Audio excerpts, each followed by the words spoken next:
মানে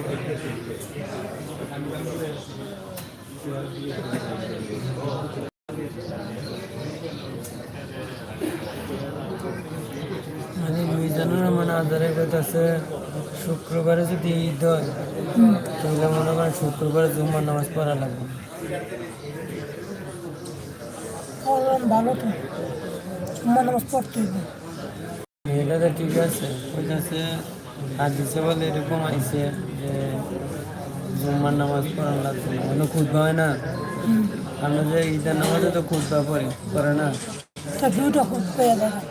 এখন দুইটা খুঁজবা হয়ে যায়। তারপরে অনেক কিছু এই যে মনে করেন যে যারা মনে করেন যে ঈদ করে যায় ঘুমাইবো, তারা হয়তো জুম্মার নামাজ যায় কষ্ট নবীজিয়ার লেগে বলছে যে এক ঈদে দুই ঈদ হয় না।